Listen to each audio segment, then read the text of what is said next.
एक ऐसा शख्स जिसने अल्लाह को ललकारा और दुनिया में अपने लिए एक नई जन्नत तामीर करवा ली। वो शख्स किस कौम से ताल्लुक रखता था और किस तरह उसने दुनिया में जन्नत बनाने का इरादा किया और अल्लाह ताला की जात को ललकारने जैसा बड़ा गुनाह कर बैठा, ये सब हम आपको इसी वीडियो में बताएंगे। तो वीडियो को आखिर तक जरूर देखें और इसे जरा भी मिस ना करें। एक ऐसी कौम जो अब तक दुनिया की सबसे ताकतवर और अजीम कौम थी, ये कौम थी कौम आद, जिनकी तरफ हजरत हूद अलैहिस्सलाम को नबी बनाकर भेजा गया था। लेकिन इस कौम ने हजरत हूद अलैहिस्सलाम को नबी मानने से इनकार कर दिया था, जिसकी वजह से इस कौम पर अजाब नाजिल किया गया और ये कौम तबाह बर्बाद हो गई। कौम आद इरम नामी बस्ती के रहने वाले थे। ये लोग बहुत ही लंबे कद और ताकत वाले थे। अपनी ताकत और लंबाई की वजह से इन लोगों ने पूरे यमन पर कब्जा कर लिया। उन पर कई बादशाहों ने हुकूमत की और इनमें दो बादशाह ऐसे आए जिनकी बादशाहत काफी अजीम थी। इनमें एक का नाम शदीद और दूसरे का नाम शद्दाद था। ये दोनों भाई थे और अपने जमाने में इन्होंने बेशुमार लश्कर और खजाने जमा किए थे। जब शदीद की मौत हुई तो पूरी हुकूमत शद्दाद को मिल गई। उसने कबीले के तमाम सरदारों को अपना फरमाबरदार बना लिया और इस तरह पूरा जुनूबी अरब इसकी मिल्कियत में शामिल हो गया। उसने अपनी हुकूमत को उरूज तक पहुंचा लिया और दूसरे मुल्कों के बादशाह भी उसके फरमाबरदार हो गए। अपनी इसी बादशाहत में वो इस कदर अंधा हो गया कि उसने खुदाई का दावा कर डाला। उस वक्त के आलिम और पैगंबरों के मानने वाले लोगों ने उसे काफी समझाया और उसे अजाब इलाही से डराया, लेकिन वो कहने लगा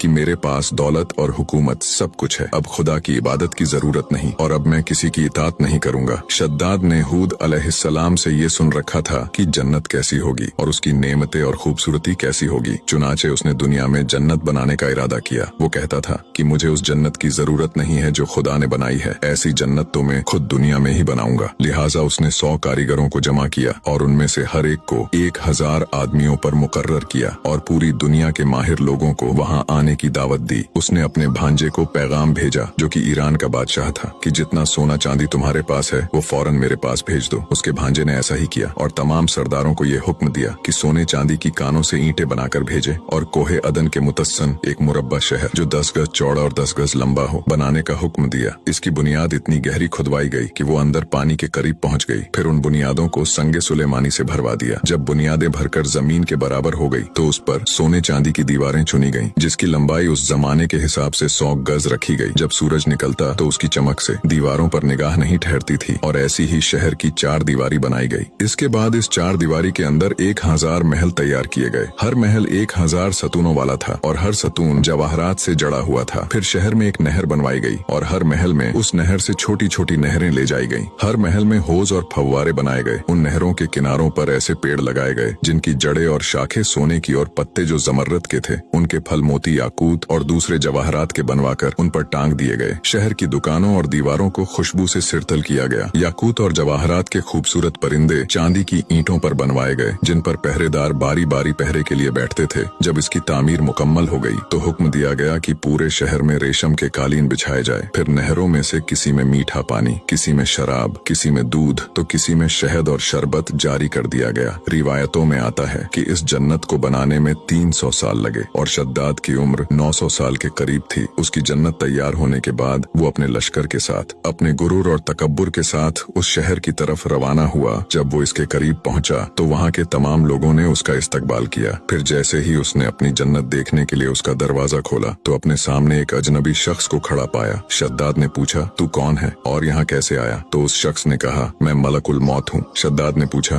क्यों आए हो? उसने कहा, तेरी जान लेने। शद्दाद ने कहा, मुझे इतनी मोहलत दे दो कि मैं अपनी बनाई जन्नत को देख सकूं। मलकुल मौत ने जवाब दिया, मुझे ये हुक्म नहीं है। शद्दाद ने फिर कहा, चलो इतनी ही मोहलत दे दो कि मैं घोड़े पर से उतर आऊं। मलकुल मौत ने कहा, मुझे इसकी भी इजाजत नहीं है। शद्दाद का पैर अभी दरवाजे की चौखट पर ही था कि मलकुल मौत ने उसकी रूह कब्ज कर ली। फिर हजरत जिब्राइल ने एक जोरदार चीख मारी जिसके बाद पूरा शहर अपने आलीशान महलों के साथ जमींदोज हो गया और इसका नामो निशान बाकी न रहा। रिवायतों में आता है कि शद्दाद और उसके लश्कर के हलाक होने के बाद वो शहर भी लोगों की नजरों से ओझल यानी गायब कर दिया गया। इसीलिए कभी भी अपने ऊपर किसी भी चीज का घमंड मत करना। अल्लाह ताला हमें हिदायत अता फरमाए, आमीन। वीडियो को लाइक शेयर करके हमें फॉलो जरूर करें।